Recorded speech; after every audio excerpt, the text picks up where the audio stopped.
vismaz pasaku. Šodienas stāstam mums ir vajadzīgs balons. Uzpūšam. Pūšam balonu, lielu apaļu. Tāds tu arī paliksi un pielūko, ka neplīsti. Vakar bija bērnu svētki, un tur bija ļoti daudz krāsainu balonu. Viens no tiem ielidoja mežā un ieķērās egles zarā. No rīta garām eglei gāja Varde.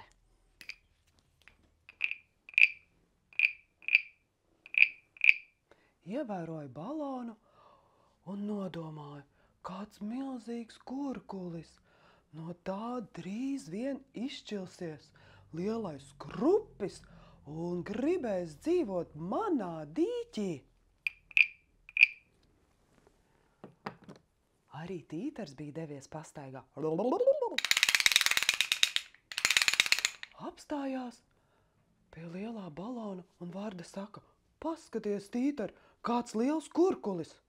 Tītars saka: nu nē, man šķiet, ka tas ir mēnes. Pilnmēnes novēlies no debesīm un iekritis mūsu eglē. Drīz vien kritīs no egles un velsies tālāk pāri mūsu mājām. Vista,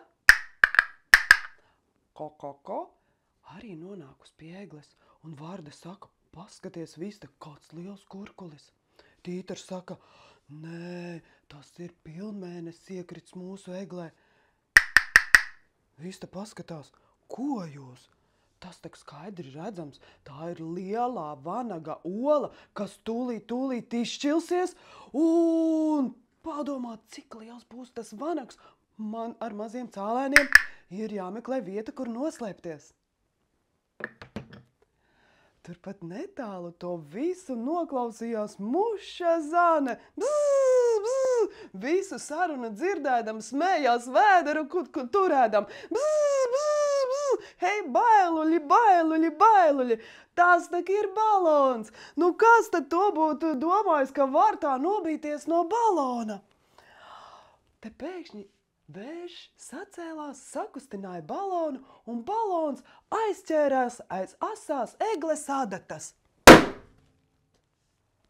Un no lielā briesmoņa bija palikusi pāri tikai balona lupatiņa.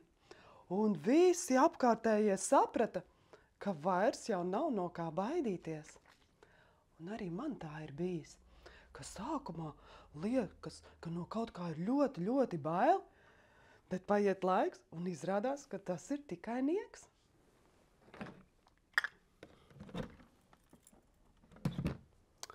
Ai, ekrāna laika beigas. Iešu apskatīties, kā klājas manam briesmonim zem gultas. Atā,